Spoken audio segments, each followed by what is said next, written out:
ये जरूरी नहीं कि ज्यादा लोग जिस रास्ते पे जा रहे हों वही रोड सही हो. It is not necessary that majority is always right.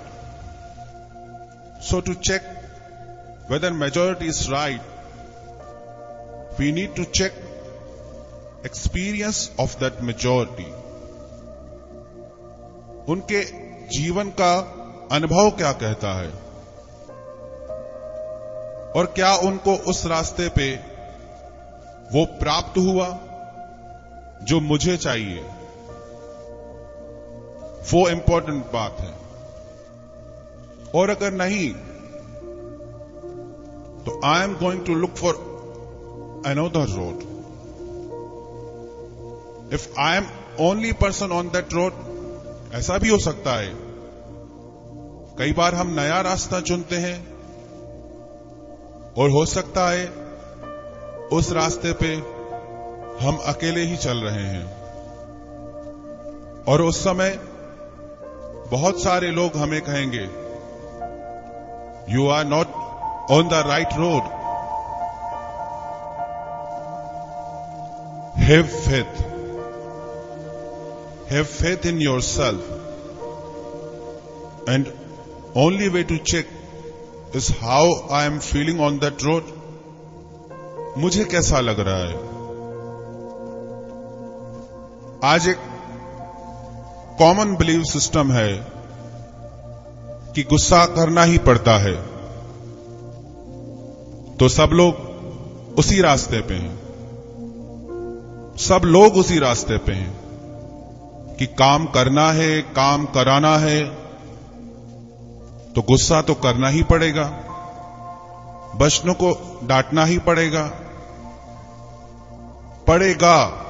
Option ही नहीं है, करना ही पड़ेगा. तो everybody is together on that road, that believe system, and then suddenly you realise ये मुझे डैमेज करता है, ये मुझे और मेरे परिवार को भी डैमेज करता है.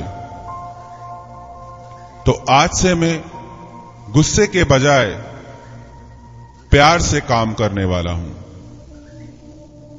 हर समस्या का समाधान प्यार से ढूंढने वाला हूं. तो आप एक नए रास्ते पे चलना शुरू करते हैं. लेकिन जैसे ही नए रास्ते पे चलते हैं, आसपास के लोग क्या बोलते हैं, गुस्सा नहीं करेंगे तो लोग तुम्हारे सर पे चढ़ के बैठेंगे, गुस्सा नहीं करेंगे तो काम नहीं होगा, गुस्सा नहीं करेंगे तो people will take you for granted, गुस्सा नहीं करेंगे you will get exploited. तब रुककर अपने आप को बताना होगा कि बच्चे तो वैसे भी बिगड़ रहे हैं कि नहीं बिगड़ रहे. एक्सप्लॉइट तो हम वैसे भी हो रहे हैं. जब कोई और हमारे मन की स्थिति को कंट्रोल कर सकता है, दैट इज एक्सप्लॉइटेशन. वो तो ऑलरेडी हो रहा है. रिश्तों में तो हम ऑलरेडी एक दूसरे से दूर हो रहे हैं. तो क्यों ना एक नया रास्ता ट्राई करें. जरूरी नहीं इट विल वर्क, जरूरी नहीं इट्स द राइट वे, पर एक्सपेरिमेंट हमें करना चाहिए. एक नए रास्ते पे चल के देखें. इट्स लाइक सब्जी हर रोज एक तरीके से बन रही थी, लेकिन टेस्टी नहीं बन रही थी. तो एक नया तरीका ट्राई करते हैं. एक्सपेरिमेंट. कोई भी नई चीज लो, उसके साथ एक्सपेरिमेंट करो, और एक्सपेरिमेंट करके जब अनुभव हो जाएगा तब उसको सत्य माने, तब तक अनुभव नहीं, बस एक बिलीव सिस्टम है। Anger works, it's a believe system. For me the new believe system was peace works better. Let's try. Result अच्छे लगे टेक इट, नहीं लगे तो पुराना वाला तो पड़ा ही है, वैसे भी वो इतनी जल्दी छोड़ के जाता नहीं। ऐसा भी नहीं होने वाला कि हम गुस्सा करना चाहें और गुस्सा कर नहीं पाएंगे, कर लेंगे तुरंत जल्दी से, लेकिन थोड़े दिन के लिए उस पुराने बिलीव सिस्टम को थोड़ा सा साइड पे रखते हैं, क्योंकि आज हमारे आसपास के लोग हमें बहुत अलग तरह की राय देते हैं, and it is not necessarily the right one. Trust strength है या वीकनेस है, पर फिर भी अगर कोई हमें ऐसा इंसान मिले जो सब पे ट्रस्ट करता हो, तो सब उसे क्या सलाह देंगे कि अरे सब पर ऐसे विश्वास नहीं करना चाहिए। देते हैं कि नहीं देते ऐसी सलाह? क्या ये राय ठीक है? Which means trust is not good, don't use it. Honesty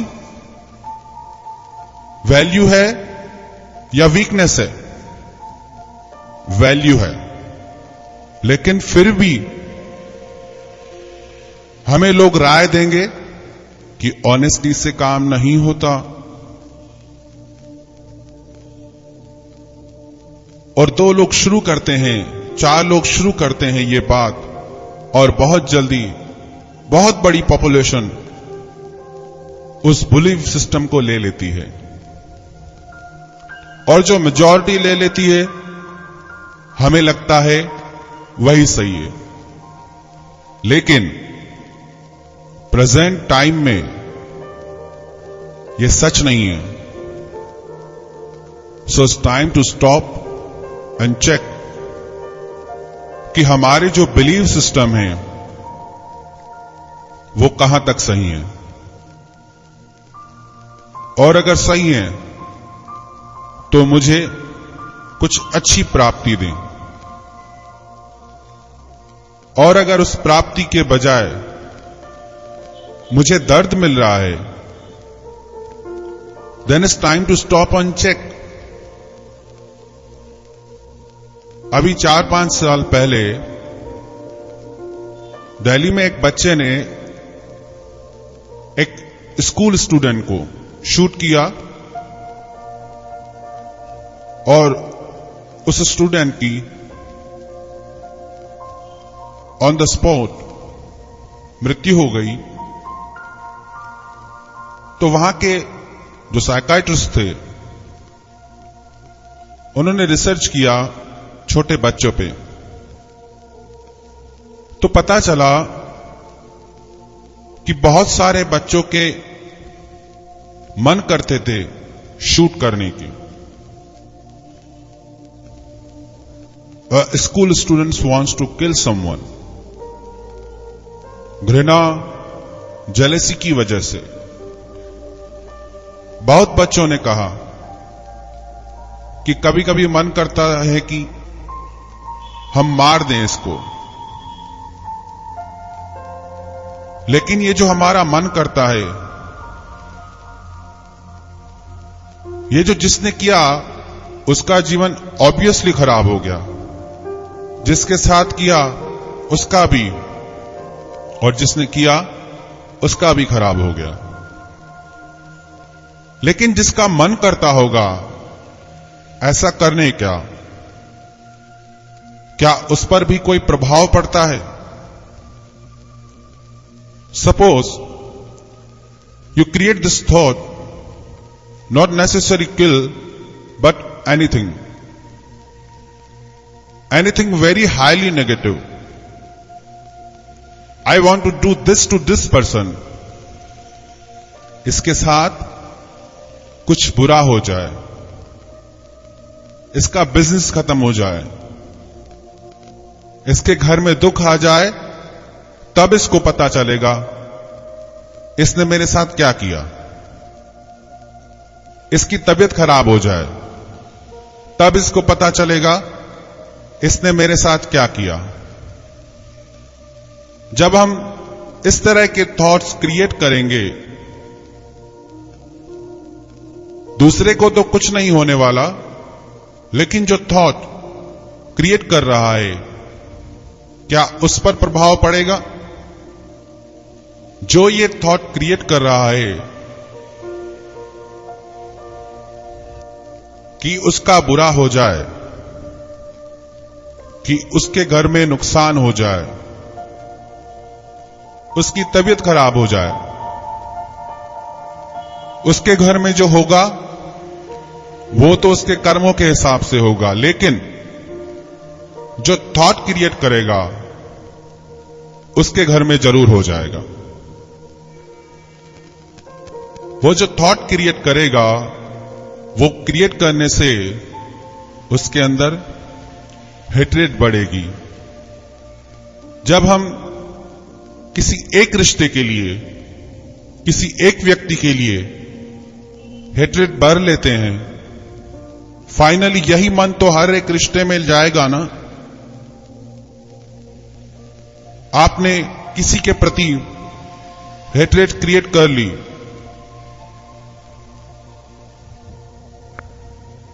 तो उस तक तो जो पहुंचा सो पहुंचा, पर आपके भीतर वो इकट्ठा हो गया ना।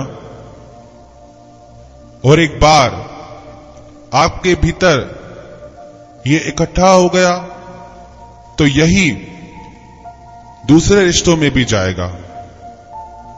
तो कौन सी वाइब्रेशन जाएगी आपसे? आपका एक रिश्ता नहीं बिगड़ेगा, लेकिन जो नेगेटिव एनर्जी आपने अपने अंदर भर ली है, वो आपका ऑरा बन जाएगी, वो आपकी फ्रेग्रेंस बन जाएगी। ऑरा क्या होता है? जो हमारी एक एक सोच होती है, वो हमारी वाइब्रेशन, वो हमारी एनर्जी फील्ड बन जाती है।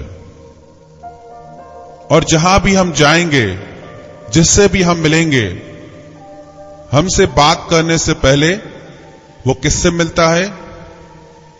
वो हमारी एनर्जी फील्ड से मिलता है। अब हमें उनसे कोई प्रॉब्लम नहीं है, वो हमें अच्छे लगते हैं, हम उनके साथ बहुत अच्छा रिश्ता रखना चाहते हैं, लेकिन इनके साथ रिश्ते में हमने नफरत की, एक एनर्जी फील्ड क्रिएट कर ली है, तो दूसरों को मिलते ही उनको वही वाइब्रेशन मिलती है। We have to be very clear कि सामने वाले की गलती चाहे कितनी भी बड़ी हो, और कितनी भी बड़ी मतलब कितनी भी बड़ी, worst you can think of, उतनी बड़ी गलती हो, लेकिन हमारे भीतर जो हम क्रिएट करेंगे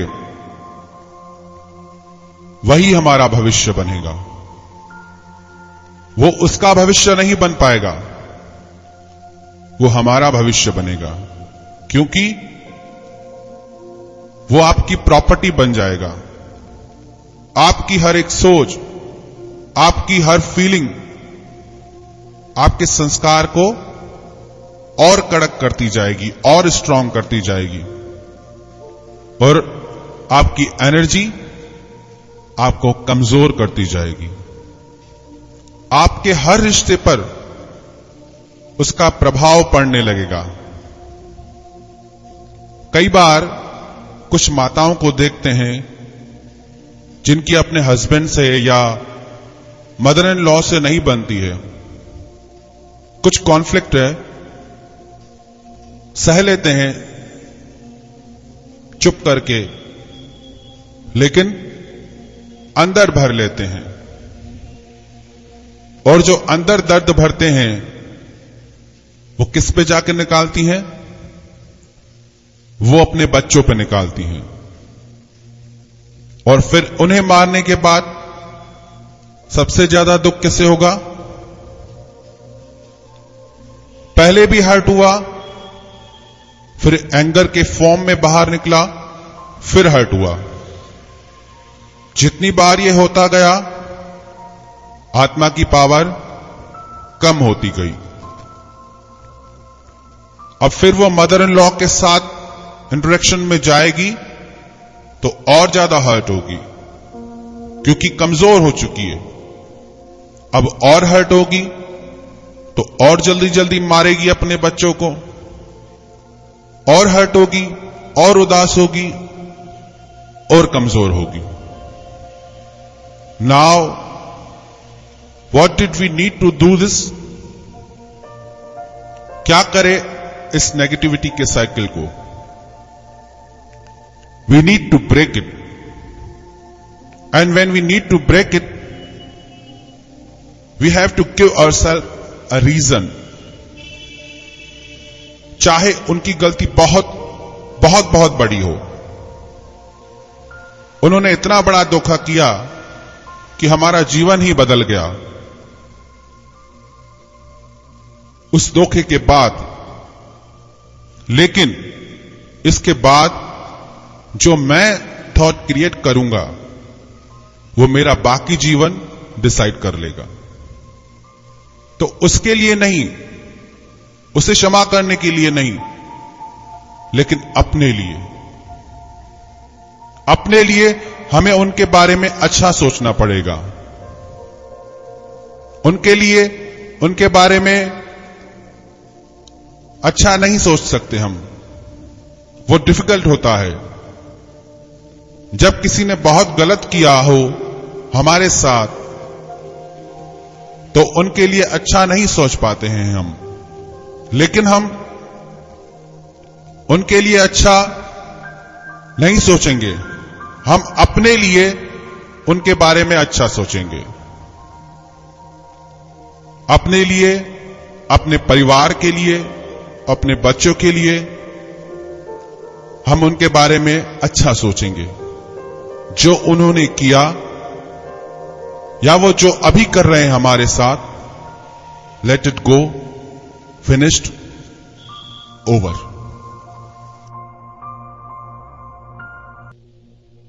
हम जिनके साथ संबंधों में हैं, वो हमारे साथ जो करते हैं वो इतना मैटर नहीं करता जो हम उन बातों को लेके थॉट्स क्रिएट करते हैं, रिएक्शन देते हैं। जब कोई अपनी नेगेटिविटी हमको देता है और हम उससे ले लेते हैं, तो हम और ज्यादा हर्ट हो जाते हैं। और जब हम बाहर की चीजों को पॉजिटिवली लेना सीख जाते हैं, तो हम खुद को प्रोटेक्ट कर सकते हैं। हम अगर सारा दिन बोलते रहें, people are jealous of us, people are jealous of us, जितना हम ऐसे नेगेटिव सोचेंगे,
हमारे रिश्तों में हमें क्या हेल्प करता है कि मैं एक आत्मा हूं और जो मुझे पावर्स रिश्तों में चाहिए वो हम परमात्मा से लेते हैं। जब हम परमात्मा को पहचानते हैं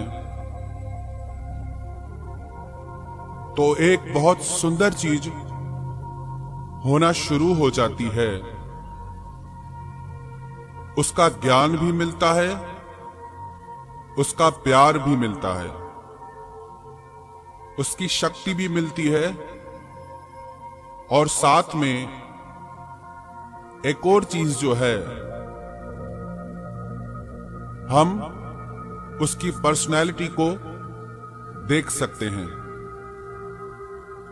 उनके स्वभाव को समझ सकते हैं, जान सकते हैं। परमात्मा हमारे साथ कैसे हैं? क्योंकि सिर्फ परमात्मा ही हमें अनकंडीशनल लव दे सकते हैं। Unconditional love, unconditional acceptance. और जब हमें किसी एक से अनकंडीशनल लव मिलना शुरू हो जाता है, फिर कहीं चांस है कि हम किसी और को वो दे सकते हैं, क्योंकि सिर्फ परमात्मा ही एक ऐसा सोर्स है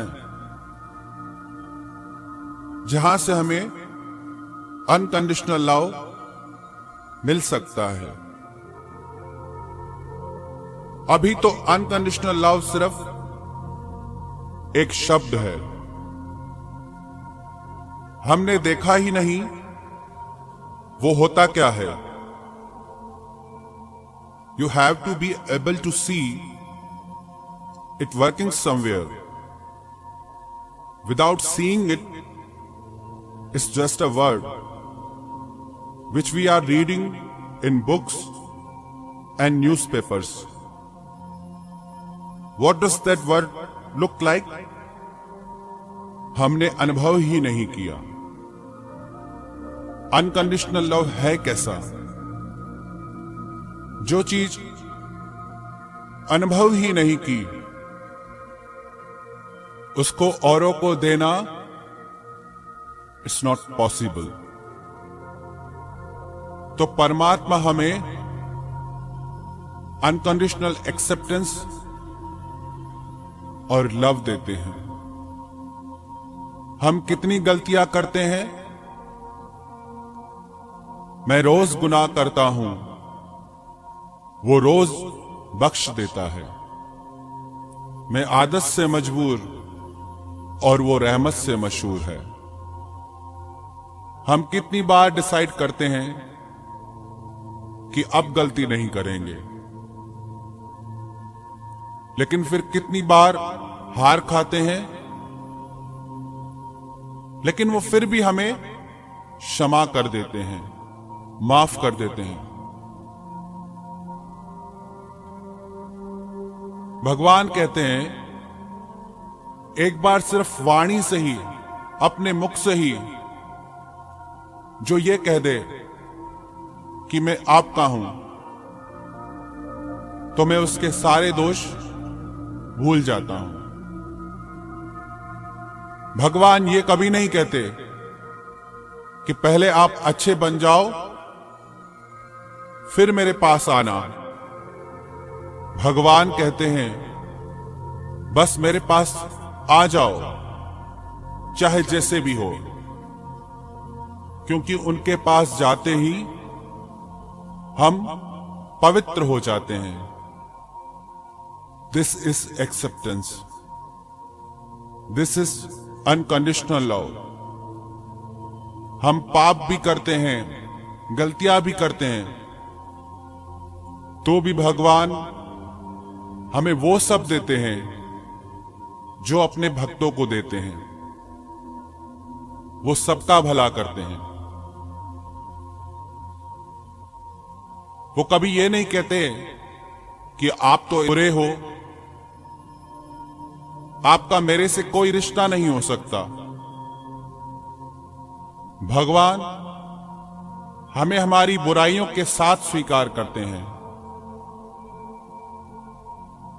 तो थोड़ा अपने रिश्तों को और जीवन को बेहतर बनाने के लिए उस सुप्रीम सोल के साथ कनेक्ट होना शुरू कर दें। मेडिटेशन करना शुरू कर दें, क्योंकि उस डिविनिटी का आपके रिश्तों से बहुत गहरा कनेक्शन है। लोग कहते हैं इच्छा है करने की, समझ भी है, लेकिन कर नहीं पाते। आप क्यों नहीं कर पाते? क्योंकि अभी आपकी आत्मा में वो पावर नहीं है, वो ताकत नहीं है। और वो ताकत कैसे आएगी? वो ताकत आपको मेडिटेशन करने से ही आएगी।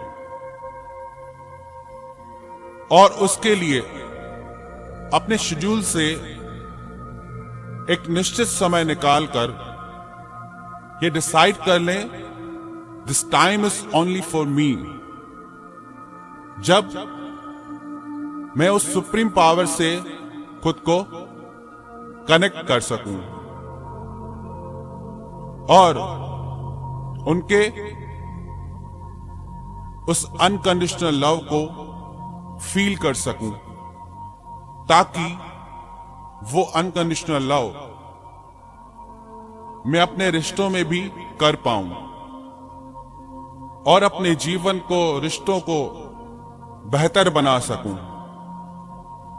इसीलिए हमारे जीवन में अध्यात्म की जरूरत है, ताकि जो हमारे रिश्तों में टेंशन, हेट्रेड, हर्ट, डाउट, ये सारी चीजें आ गई हैं, उसके बजाय रिश्तों में लव, रिस्पेक्ट और हैप्पीनेस, ये सारी चीजें आ जाएं। और जब हम परमात्मा से जुड़ते हैं, अध्यात्म से जुड़ते हैं, तो ये सारी चीजें, लव, रिस्पेक्ट, हैप्पीनेस, ये सब हमारे जीवन में और हमारे रिश्तों में आ जाती है।